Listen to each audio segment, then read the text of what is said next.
What means meditation for you? To do absolutely nothing and see all appearances and observe all appearances arising and then falling back into awareness, and then to see, to try and understand try not to use try. Yeah, all these appearances are arising in and out of consciousness, and then to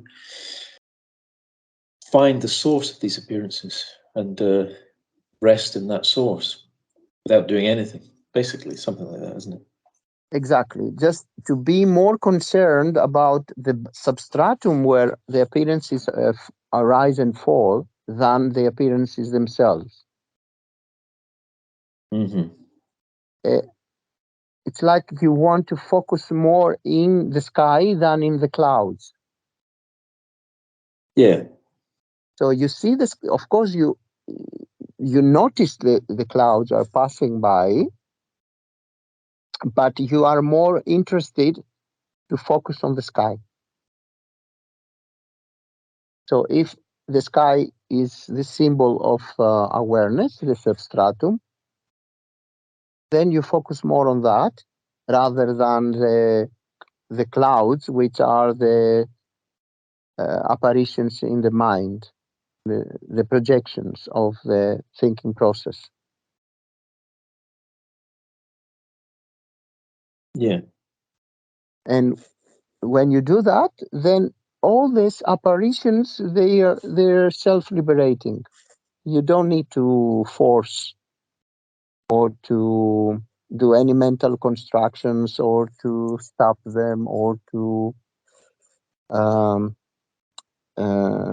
try to stop them or to try to give them any continuance or dissolution, because by themselves they will dissolve anyway. They will self-liberate. Yeah.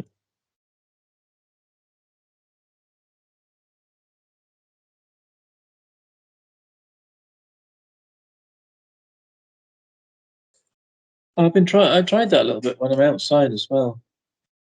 It's quite difficult to ignore or to relate to this kind of unfathomable, mysterious awareness. That's I was going to ask you because it comes up a lot when I'm doing this outside. How exactly to think about dreams? Obviously, in Buddhism and in Advaita Vedanta, we think about the dream analogy all the time, but how exactly to incorporate it into practically when you're walking around? Like if I go out tonight after we're talking, and I want to understand that this whole world that I'm walking around in, including myself, is a manifestation of consciousness, just like a dream. Exactly what do I do exactly? The method is to see through the awareness that whatever appears and disappears are just apparitions or modulations of the same awareness. And how you can do that? By focusing on that which is observing rather than in the observed.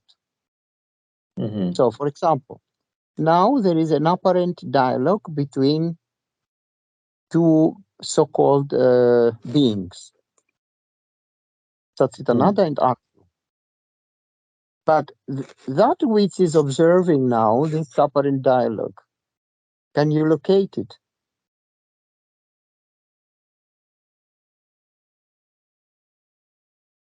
No. No. It cannot be located. So by becoming aware that what is observing, what is the witnessing consciousness of this apparent dialogue between two apparent beings, you have the ability gradually, sooner or later, to recognize that there is only that. Because without this Satchitananda or awareness or witnessing consciousness, there cannot be any transaction, there cannot be any apparition, any appearance or disappearance. So every apparent phenomenon or transaction or a thought or imagination or objects or the entire universe are just an observed thing. This observed thing is there because of the observer, not because of the observed thing. So what is observing this apparent dialogue, for example, now, is not a thing, and it cannot be located. The same with a dream in the night. Whatever appears and disappears has been observed by the observer. But there is only the observer. The observed, whatever may be in the dream, are only modulations of the observer. So by doing this practice as often as possible, to focus on what is there as presence, sooner or later, you recognize, you become aware that everything appears and disappears only because of awareness. And everything appears and disappears as modulations of the same awareness. It's like the example with the signal and the television. The signal is modulating as the person who says the news or a forest or a movie or whatever. The same signal.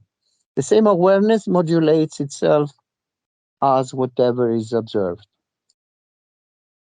So all the rest is only a dream, only visualization or projection from awareness, in awareness, by awareness. There is no anything else at all. So that is the greatest secret, that there is only awareness. All the rest are only modulations of the same awareness.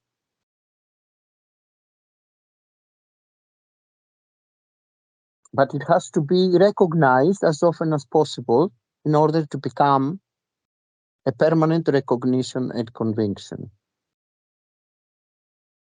Anyway, there is nothing else than that which you can call self-realization or enlightenment or moksha. Except then to become aware that there is only awareness, and whatever appears and disappears is only because of awareness, and the substance is only awareness in itself.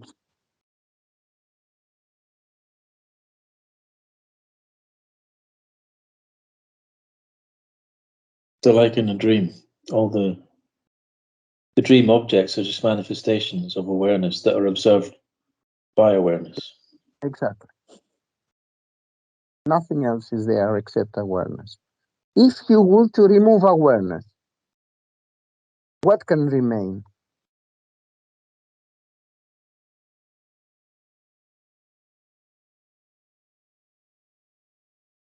Is it possible to remain something without awareness, without presence? No, I remember one time I had a dream and I can't remember, I can't remember if I was aware that I was dreaming or not. It doesn't really matter. But I was aware as the dream finished that awareness was dissolving. and Exactly.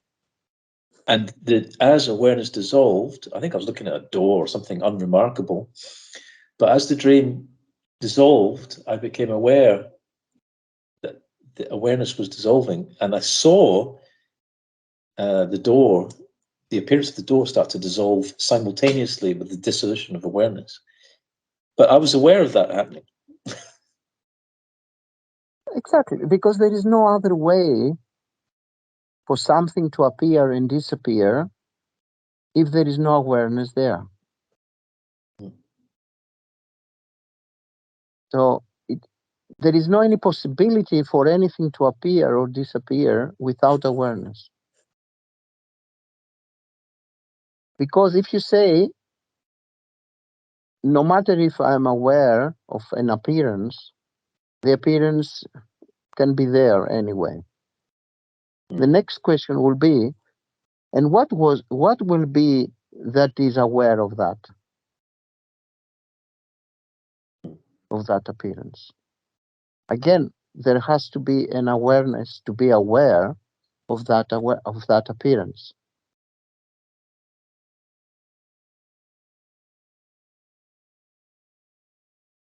So the essence of everything that appears and disappears is only presence. How could possibly be otherwise? Presence is a prerequisite for anything to appear and disappear, correct?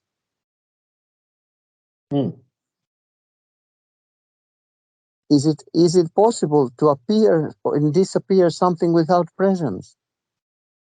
No. No. Now, is it possible presence to be located somewhere?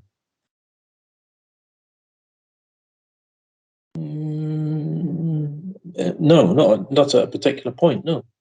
No, it cannot. It cannot be possible. Because, first of all, presence is not an object, it's not a thing. It's not something that you can locate it or you can envelop it in a body-mind complex, for example. You can say, I put the eyes, for example, the eyeballs are located in the body.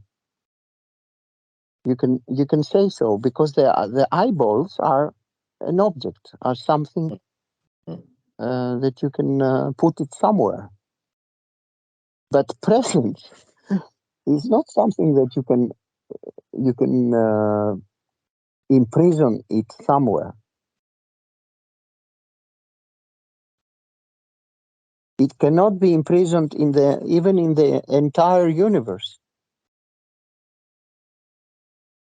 You understand? And presence also is not personal. It is impersonal. Presence cannot be personal. Cannot be the property of the body-mind complex or of the so-called person or individual identity. The individual identity is property sometimes of presence, not the other way around. So let's say Andrew cannot have property presence as property presence. Presence does not belong to Andrew. Andrew belongs to presence as an appearance. And because Andrew appears and disappears, it's not the truth. It's not something permanent, something real reality. Because in the deep sleep without dreams, is Andrew there? No. No. So how can Andrew be the boss of presence or awareness? Andrew, anyway, every single night disappears in the deep sleep without dreams. So how Andrew can have as property awareness or presence? It is the other way around. Yeah. Andrew appears from time to time as an appearance, as an illusion, in presence, in awareness. All the rest is only a dream.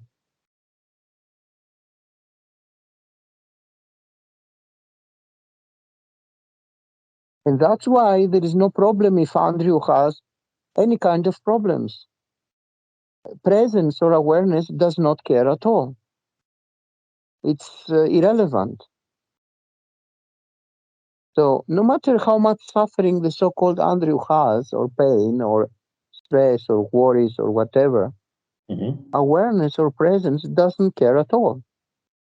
And it cannot be harmed by any means.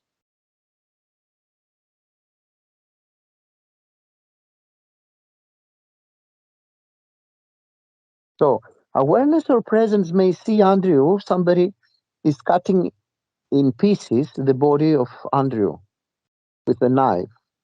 And awareness will say, oh, Andrew is cut it in pieces with a knife. Mm. How interesting. But awareness or presence will not be harmed. Andrew will be, though. Andrew, yes, but Andrew is only a protagonist in a movie, in a dream. Yeah, Does not have inherent reality or existential substance.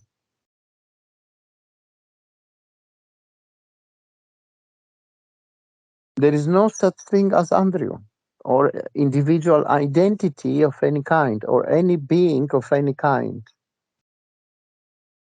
All that we call sentient beings or universe or whatever are only just like the waves in the ocean. There is no such thing as a wave. There is only water.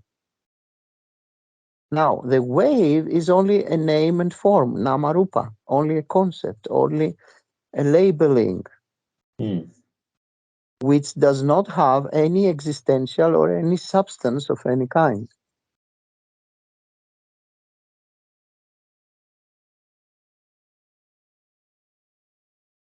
It's only a superimposition or a modulation of presence.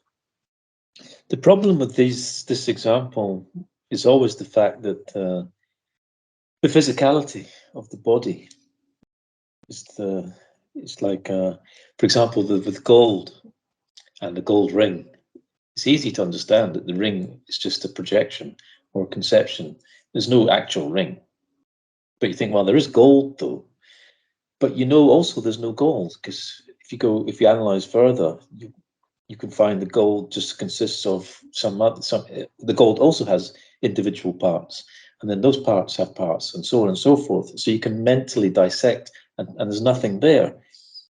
However, the physicality of things is like serves as an obstacle to that understanding that everything's just name and form. Yes, but where is this physicality in the deep sleep without dreams? Yeah, but it disappears. But in the normal waking life, the physicality is there, even though it's there as a concept, only as a project of the thinking process. But that's what makes it difficult for somebody like me.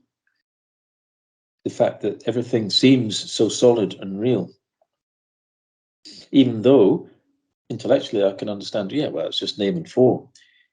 The physicality of things seems to oppose that. Yeah, but you say me, where is this me? It's nowhere to be found.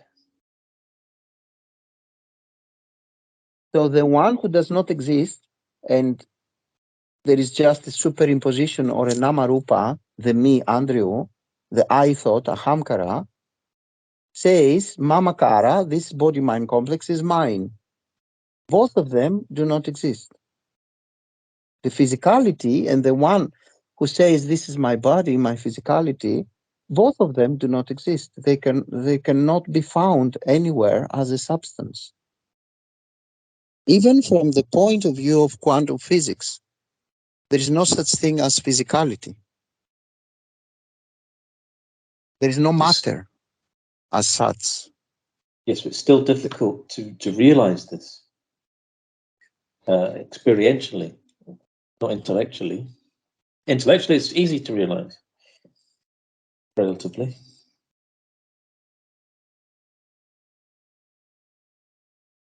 Yeah, but even the so-called solidity of the physical body is only an illusion. There is no any solidity, even from the standpoint of quantum physics. Yes, I know, but I'm saying despite that, it's still difficult to get the understanding.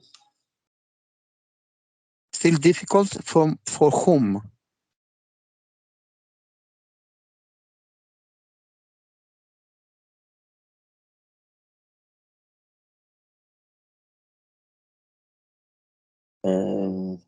Me. Where is this me? Right here, right now. Are you sure? Not at all. There is only an appearance of a body which is made of energy or information. And the one who says, this is my body, cannot be found anywhere. No matter how you try, even if you try for trillions of years, the one you call me cannot be found by any means.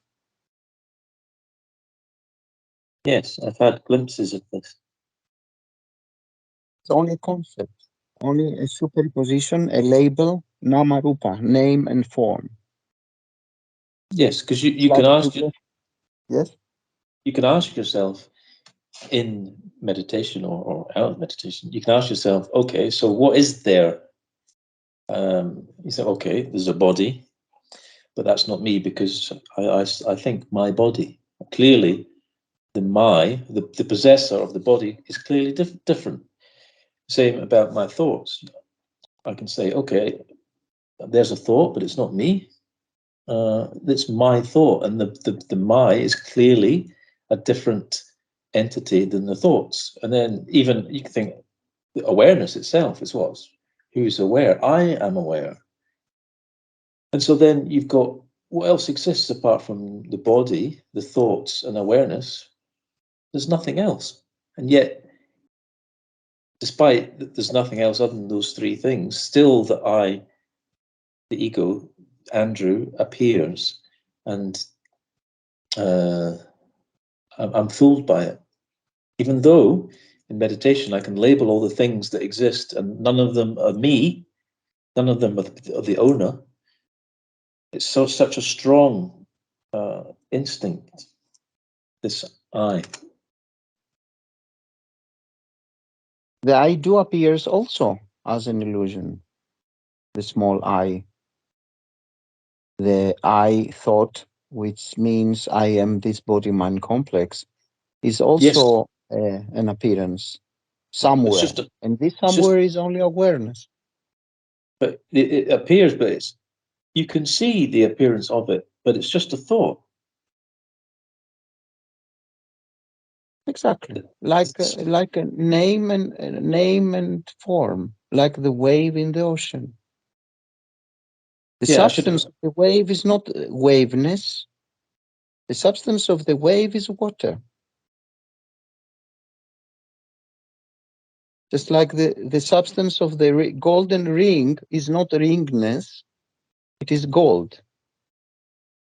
The same, like everything that appears and disappears is only presence, only awareness. Now, whatever appears in awareness, you can call it something, you can superimpose a name and form, but that doesn't mean that it is really there as an independent object or entity with substantial existentiality. Yes, that's the point I'm trying to make as well, because yes, the I does appear, but it's just in the category of thoughts. It's not. There's no separate independent person, as you just said, as an independent, self-existent thing that is the owner of awareness, the body, or thoughts. The Andrew is just a conception, and you can see that, or awareness can see that, but it's deepening that understanding, and when you're in meditation, that the I thought, it's difficult to see it. For me, in any way, it's difficult even in meditation to see the I thought for what it really is, just a thought. Needs practice, no? It needs a more constant seeing of the truth. The seeing that sometimes appears as wisdom, that no, I'm not this I, apparent I, small I called Andrew, but I am that which is accommodating, unveiling or illumining this I, this apparent I, small I. I am that awareness, that which is accommodating, that which is aware of this small apparition as a small I. And exactly. By making this seeing as often as possible,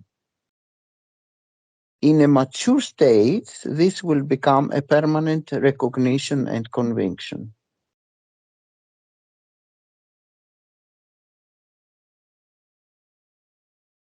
It needs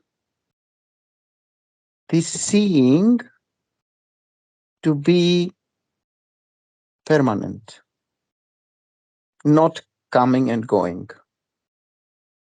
It needs to be a real deep conviction and recognition on a permanent basis.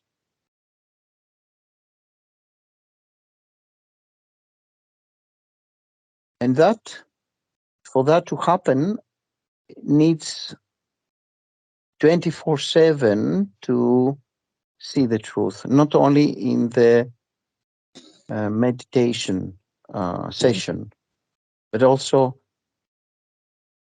pre-meditation and post-meditation sessions. But it's not enough to observe the concept I and realize it's just a concept. Is it also important to understand, to focus, as you said before, on the witnessing consciousness that is making that observation? Is it, do both happen simultaneously? You simultaneously understand, oh, this Andrew is just a thought, and simultaneously you realize that it's the witnessing consciousness that is observing this mere thought. Yes, this step further, it needs the recognition of the illumining factor or the accommodating factor, which is presence itself or awareness itself. So it's not enough to recognize. It's not enough to recognize the small I appearing and disappearing, the illusory I.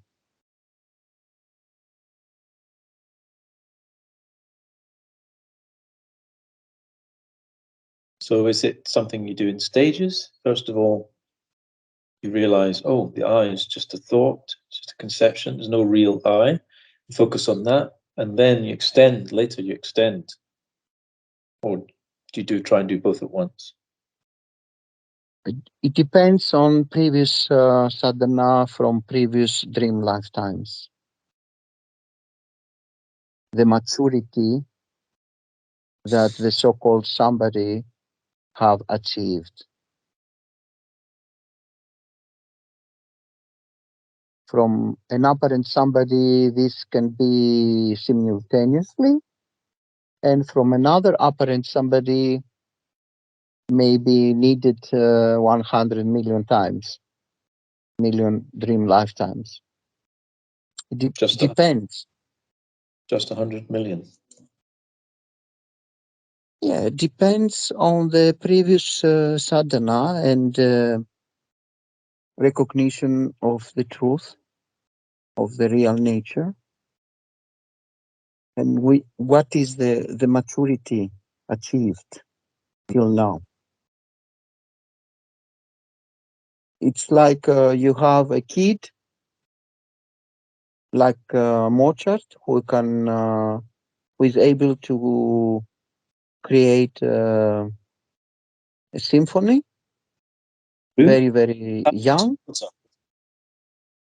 like 5-6 years old. Mozart was able to construct and create a symphony, but not all kids have this ability. No. So others, they need just a reminder from a guru, an apparent guru, to enter this natural state of the truth. And others, they need millions of dream lifetimes to practice and to see the truth. Depends. There is no general rule.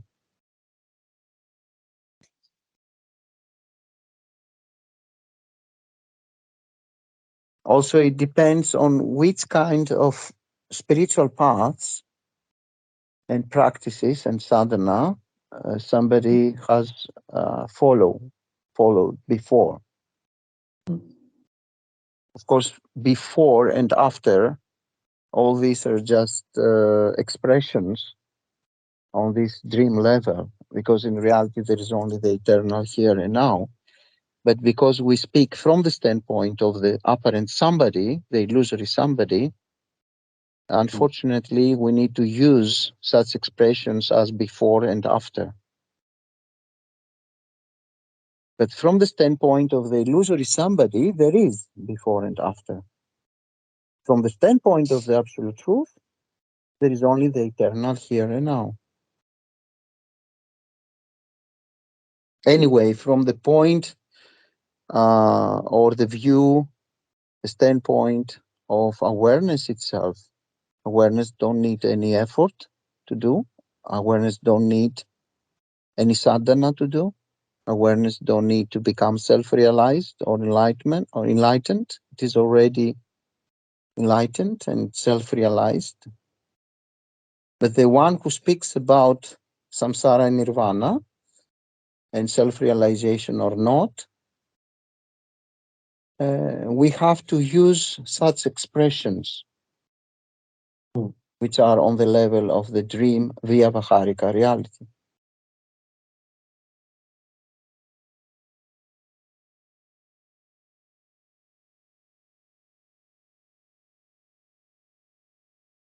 So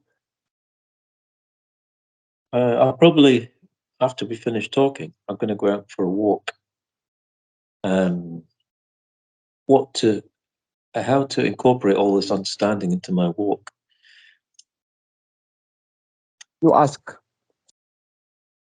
something is observing this body-mind complex called Andrew walking. How can I locate this witnessing consciousness or awareness or presence? Is it possible to locate it somewhere? Is it really the property of this body-mind complex? Let me find out. Where is it, this awareness, this presence? Does it have a beginning point or an ending point? Is it really somewhere or nowhere? Or such expressions do not have any meaning? And since it does not come as a property of the body-mind complex, this presence is encompassing everything that appears and disappears. And when everything appears and disappears, it still remains unchanging. The body-mind complex is working. Andrew appears as a thought, as I thought, and disappears. But this presence, this awareness, is always unchanging. Always the same presence, always the same witnessing consciousness, always the same awareness. No any change. No matter what appears in the body-mind complex called Andrew, the awareness itself or presence itself cannot be harmed, cannot be affected by any means. It is a constant knowing principle. It is a constant illumining, accommodating principle. And all the rest are only appearing and disappearing except that. So you are aware of this truth as often as possible until a mature stage where there is no need to inquire about presence or awareness itself. It will become itself self-revealing. It is always self-revealing, self-illumining. It has also always self-perfection. But you keep not noticing it due to the veiling of the thinking process. It acts like a curtain, like a veiling. It has to be removed so to see the truth of this accommodating, illumining factor. It has to be seen on a permanent basis. It has to be a permanent recognition and conviction that this awareness only exists. Nothing else exists really, except that.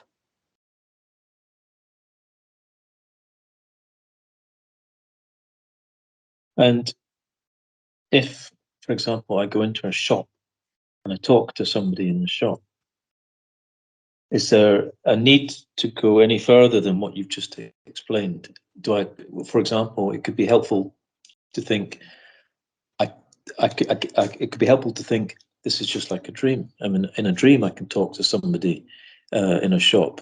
This is just an appearance in consciousness. Is it helpful to think like that in addition to what you previously said, or is that just unnecessary? Only don't say I am in a dream. You can say Andrew is experiencing a dream, because our awareness is not in a dream. Awareness is accommodating the dream of Andrew. Yeah, sure. So you should not say I am in a dream. Andrew, I am accommodating the dream of Andrew, interacting with this person in that shop. But the person, Andrew, and the entire universe where this apparent phenomenon or event takes place or appears and disappears is only a dream. But the screen where this dream appears and disappears is what I am. Always unchanging. Always indifferent with what appears and disappears in this dream.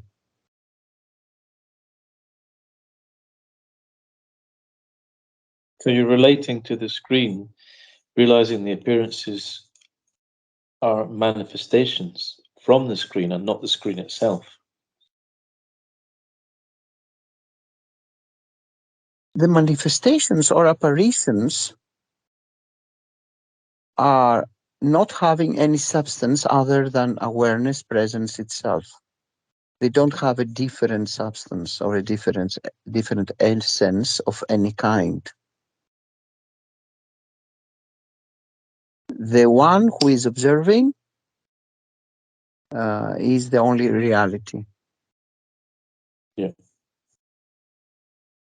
The presence appears itself as the entire apparent universe and the apparent beings and the apparent objects and the apparent phenomena or events.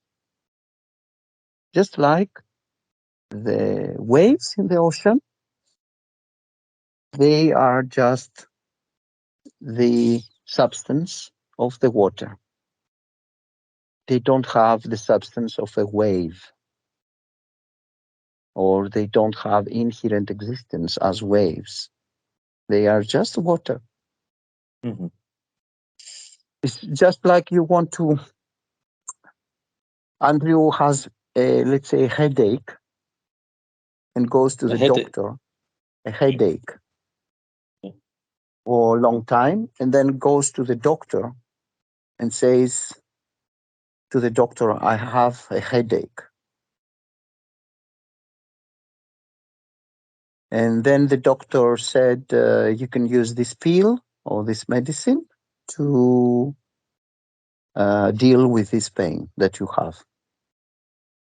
But in reality, the body or the head has the pain, isn't it? Mm. Not you.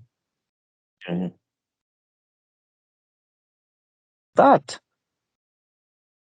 it is that habitual tendency, whatever appears in the body, to say, I have this problem, correct? Mm-hmm.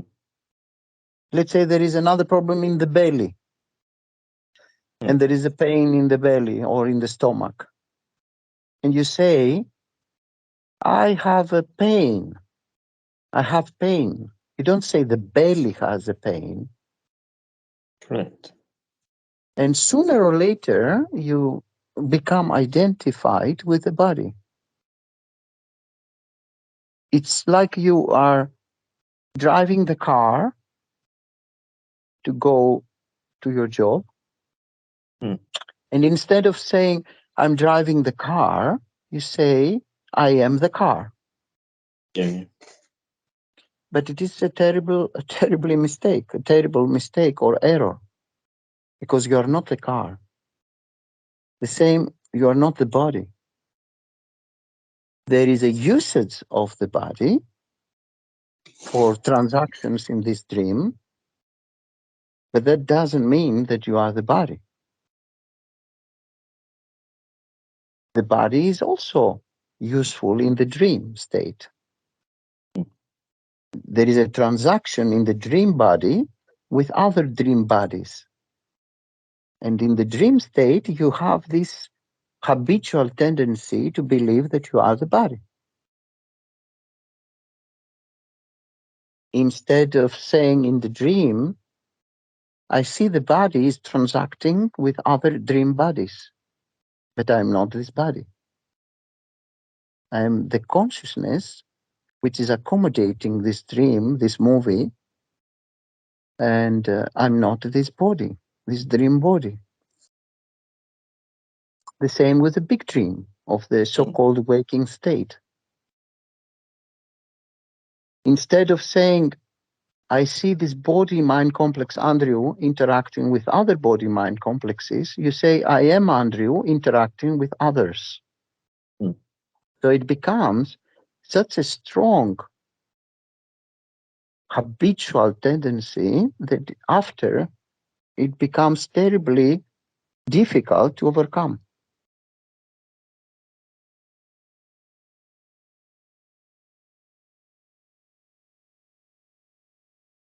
Then there is a need of a dream guru, a dream path, spiritual path, dream scriptures, dream sadhana, dream spiritual tools and paths and methods in order to overcome the dream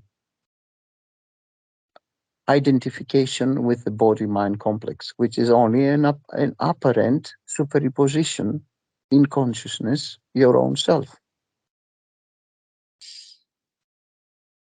Then you say, I need self-realization, enlightenment, or moksha, to go out of samsara and to find nirvana, or enlightenment, or peace.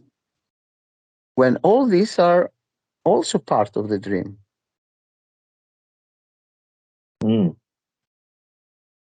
Samsara and nirvana are also part of the dream. There is no such thing as samsara or nirvana, except as concepts.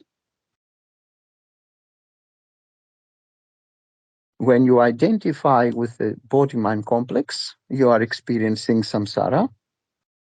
When you are disidentified with the body-mind complex, you are experiencing nirvana. Mm-hmm. Both of the experiences are states of the mind. And the mind is also an appearance in consciousness, in awareness, presence. So all are modifications of the mind. All are states of the mind, such as the dream in the night. Nobody was there to hurt you in the nightmare, even though you have experienced pain. But then you wake up and you realize that it was just a nightmare. The same with the nightmares in the waking, so-called waking state of the big dream of life.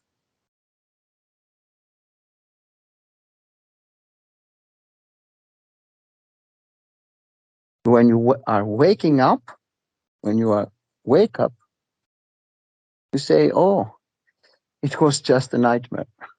Nothing can happen to me, infinite awareness presence. It was just a nightmare. All this about samsara, it was just a nightmare. But now I wake up and I'm not harmed. I cannot be harmed.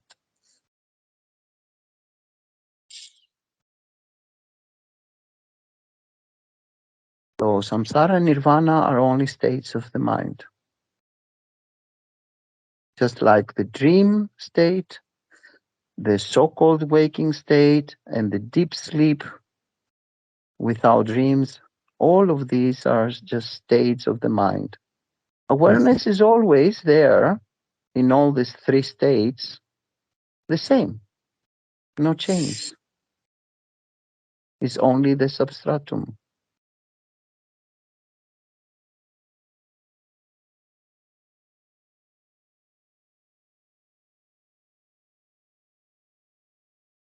Yeah, so as you said before, it's not correct when I go out for my walk to think I am dreaming. Rather, that all appearances are manifestations of presence, including the I thought, including my body. All phenomena are manifestations of presence, just like all phenomena are manifestations of presence in the dream state. There's no difference from that point of view. And relate to the presence where all of these appearances, including my own body and my own mind, my own I, arise from, to relate to that.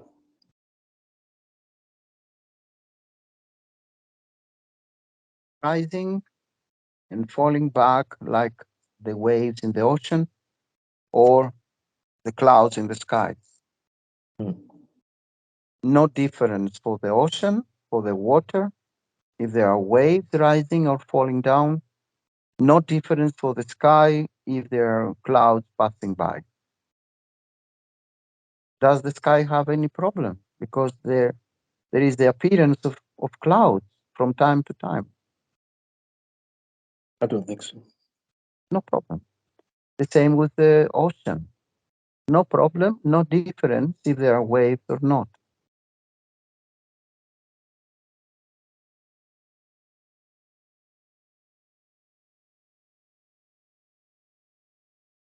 So if Andrew don't need to see something else, we can close for tonight. Okay. Thank you very much. So namaste and Namaste. good night. Good night.